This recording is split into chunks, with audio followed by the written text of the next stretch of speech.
Female orgasm, female anatomy and biology. What is a female orgasm? Biologically, a female orgasm is the peak of sexual excitement. It's characterized by intense pleasure, a subjective feeling centered in the genitals but often spreading throughout the body, involuntary muscle contractions, rhythmic contractions primarily of the pelvic floor muscles, the outer third of the vagina, the uterus, and sometimes the anal sphincter.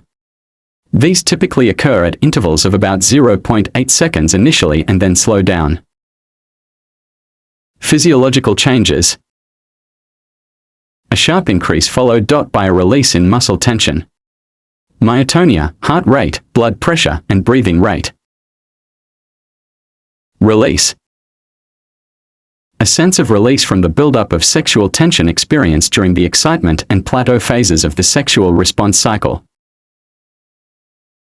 Anatomy involved. Several anatomical structures play key roles in the female orgasmic response. Clitoris. This is often considered the primary center for female sexual pleasure and orgasm. It's densely packed with nerve endings, estimated around 8,000. Glans, the visible external tip, highly sensitive.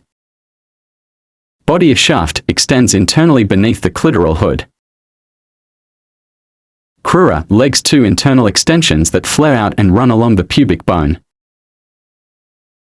Bulbs, vestibular bulbs, two areas of erectile tissue surrounding the vaginal opening.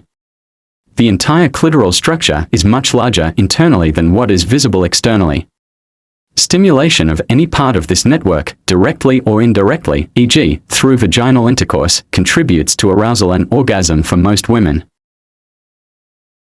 Vagina.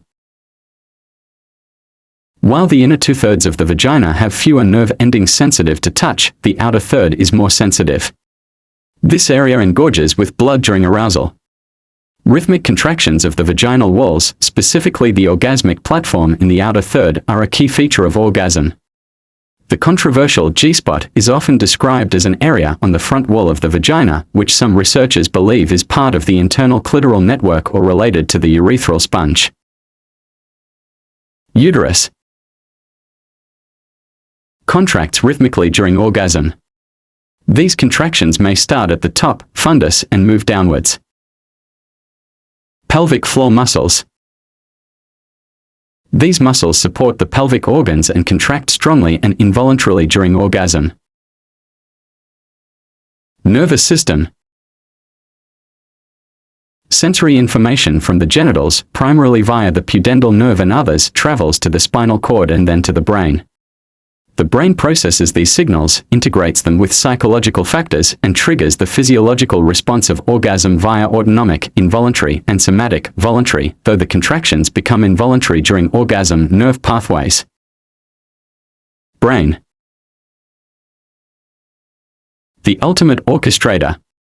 It interprets stimuli as pleasurable, releases neurotransmitters, like dopamine, and hormones, like oxytocin and prolactin, associated with pleasure, bonding, and the physical events of orgasm.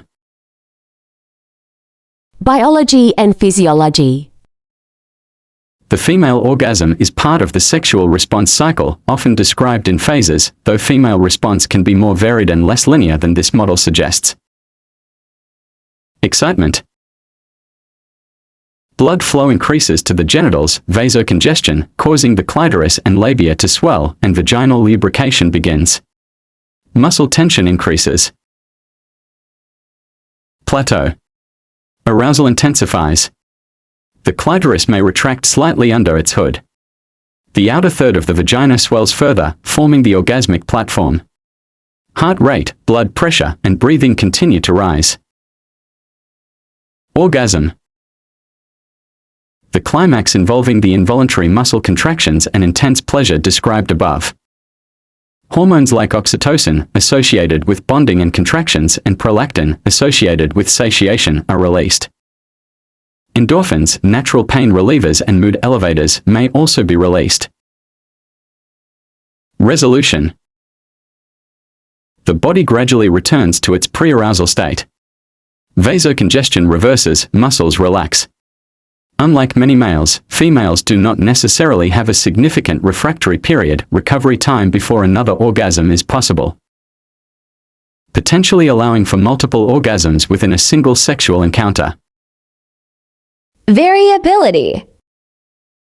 It's crucial to understand that female orgasmic response is highly variable. Not all sexual activity leads to orgasm. The type of stimulation required can differ greatly: clitoral, vaginal, combined, non-genital. Most women report requiring direct or indirect clitoral stimulation. The intensity, duration, and subjective experience of orgasm vary between individuals and even from one experience to another for the same individual. Some women experience female ejaculation expulsion of fluid from the skin's glands near the urethra during orgasm, though this is distinct from the orgasm itself.